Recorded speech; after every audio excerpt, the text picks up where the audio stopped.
Сегодня хочу рассказать интересную историю о том, как я прилетел в Варшаву и решил организовать 4 ивента. Давай расскажу, зачем мне все это было нужно. Я прилетел в Варшаву, и первое, что я подумал, надо где-то быстро собрать интересных людей, быстро разнакомиться, времени немного, скоро улетаю дальше. Вот, и надо собрать как можно больше. Я подумал, что 300 человек собрать в одно место, это было бы прям очень весело и интересно. И с этими мыслями я побежал к своим знакомым, и они говорят: слушай, в Варшаве, ну вы знаете, очень много людей переехало из-за всего СНГ, и здесь популярно приложение Locals.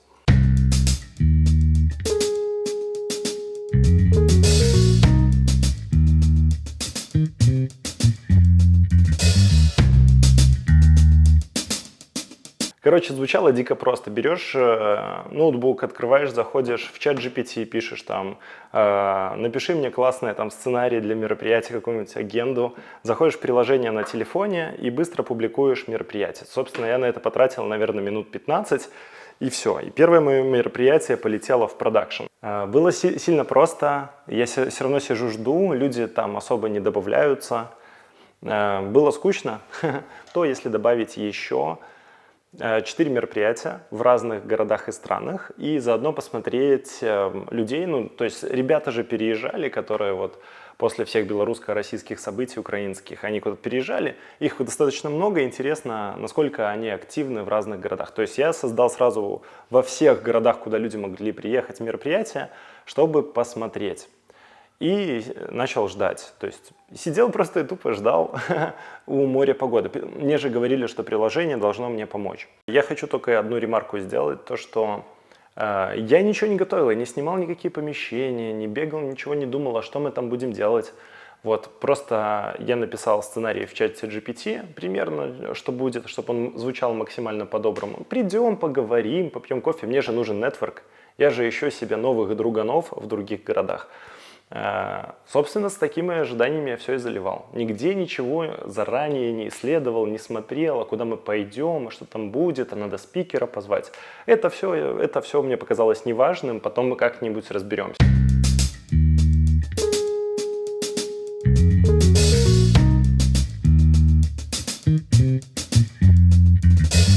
План минимум не удался.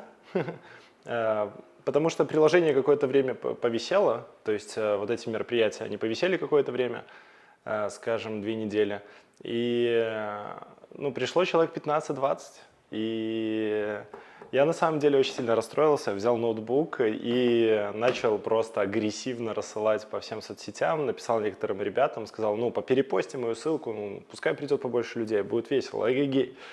Вот, мотивашки еще подбросил. В итоге пришло все к тому, что нужно просто обычно заниматься этим маркетингом с рассылками, везде, в каждый утюг писать, в каждый чатик заходить, чтобы собрать необходимое мне количество людей.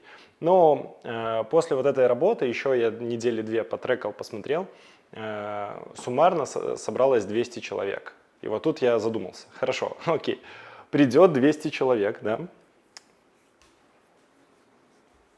Где их разместить? Потому что в кафешке уже не сядешь, то есть не во всех кафешках можно сесть в 200-тиром, и удобно смотреть презентацию, слушать спикера, нужно искать помещение.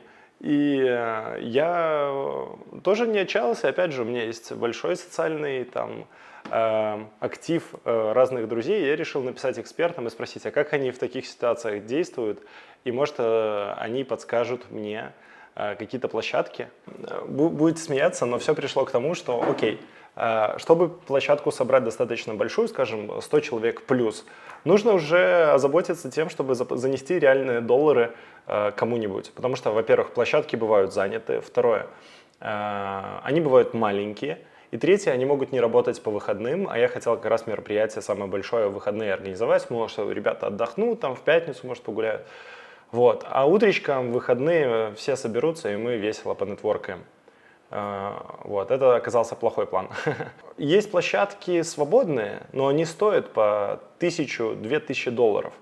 И это меня, мягко говоря, расстроило, потому что, ну, если изначально задумка была просто найти людей, понетворкать, опубликовать все в бесплатном приложении, быстро все раскрутить и сделать все за 3 копейки, вот так вот и побежали там заниматься делами, то вот при попытке собрать 300 человек это уже начало превращаться в какой-то, ну, по крайней мере, коммерческий проект, потому что, окей, я там занесу $1000, хорошо, а как я ее верну? И я начал размышлять в сторону того, окей, надо это как-то монетизировать или хотя бы получить какую-то пользу. И плюс я уже анонсировал мероприятие, и куда зарегалось 200 человек. То есть, по сути, сам себя загнал в ловушку. Кстати, если говорить о приложениях, возможно, немногие знают, но ВКонтакте есть открытая платформа внутренних кроссплатформенных приложений VK Mini Apps. Так вот, почему это может быть тебе интересно как разработчику? Ты, как сторонний разработчик или компания, можешь создать собственное приложение для решения практически любых задач пользователей и, главное, заработать на этом.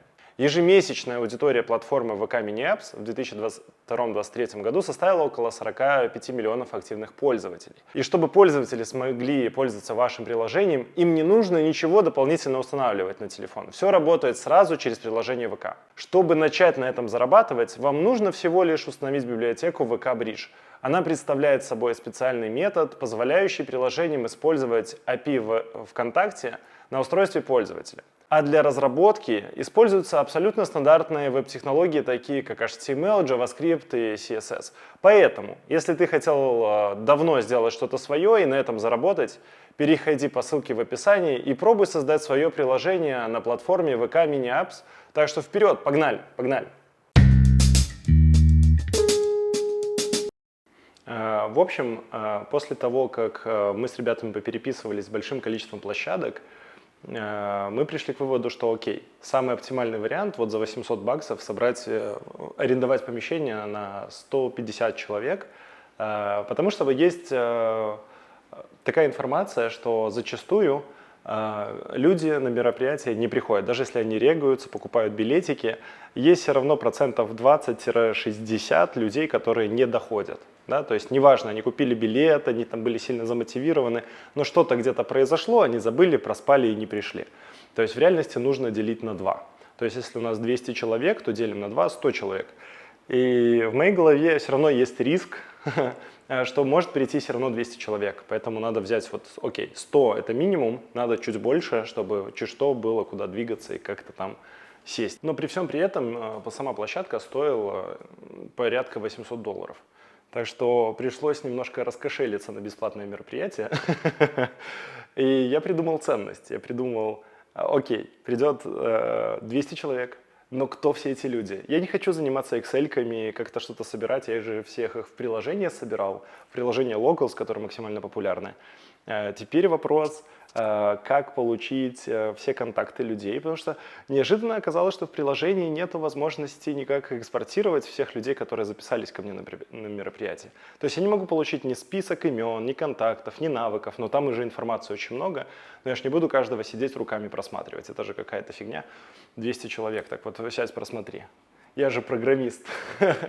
Поэтому поговорил со своим другом-программистом, и он мне сказал, слушай, есть хорошее решение, и сейчас я вам его покажу. Я все время парсил сайты и никогда не думал доставать данные из мобильных телефонов, и мне показал Никита, как можно открыть приложение и выковырять из него все, что в нем есть, и выковырять из него все, что там есть, для того, чтобы, ну не знаю, по крайней мере, моих вот этих...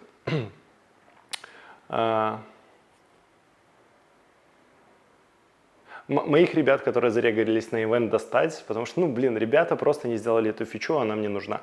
И мне нужны мои данные, то есть я их собрал, я вот занимался рекламными кампаниями, дайте мне мои данные, это же честно. Так вот, и оказалось, что это не так сложно. То есть не так сложно достать из этого приложения, не так сложно достать из других приложений. Да, нужно немножко позаниматься настройкой, но это того стоит. Ну, теперь можно думать в концепции того, что любое мобильное приложение, любой веб-сайт, мы можем достать оттуда данные и построить на этих данных какой-то свой сервис. Ну или, по крайней мере, дать какую-то фичу полезную, например, свайпать автоматически, там, Tinder или еще какие-то приколы. Ну, или банальные приложения с новостями, книгами, аудиокнигами и так далее, их можно просто все выкачать. Я знаю по опыту, что API-шки для мобильных телефонов обычно слабо защищены, потому что ребята так считают, что там не будет так много атак, как через веб-сайт, зачем там CDN или еще какие-то приколы. То есть самые слабенькие защиты на API-шках, на данных в мобильных приложениях. И это правда. Поэтому для меня это был инсайт, давно забытый. Делюсь с вами. Вот, пожалуйста. Маленькие мероприятия я никогда не организовываю таким образом, потому что я собирал недавно ребят на столке. Мне не впадло человеком 50 в личку написать «погнали туда-то, сюда-то». Это вообще дело житейское, и по нетворку очень быстро находятся люди. Еще кто-то друзей приводит, так что с этим проблем никаких нет. Но если вот я как иммигрант приезжаю там условно там, в Варшаву, и мне надо разнакомиться, то такие приложения с ивентами или организовать свой ивент имеет место быть, потому что, ну, как минимум одного, двух, трех человек вы точно найдете интересных, с кем можно будет дружить. Это работает. Но если вы хотите делать большое мероприятие, то будьте уверены, что было бы логично подумать, а что вы на нем будете продавать, или какую услугу, или еще кого-то, или себя как-то пиарить. В чем ваша выгода? Потому что мероприятие, скорее всего, затянет дополнительные деньги. Из инсайтов мы подумали, что можно было бы организовывать мероприятие в школе танца. Это дешевле, почти бесплатно. Намного дешевле, чем арендовать какое-то помещение на 150 человек за $1000. Поэтому, если вдруг есть еще университеты, и, возможно, они вам тоже разрешат выступить у них со сцены, если вы что-то сделаете годное и адаптируетесь под университет. Так что вот. Если вам скучно и вам не хватает какой-то движухи, вы всегда можете ее создать самим, но за это придется заплатить временем и усилиями, потому что даже раскрутить мероприятие требует какое-то дополнительное усилие в соцсетях, пошуметь, порепостить, переделать. Вот вся эта маркетинговая работа, ее нужно будет сделать. И никуда вы от этого не убежите. Поэтому...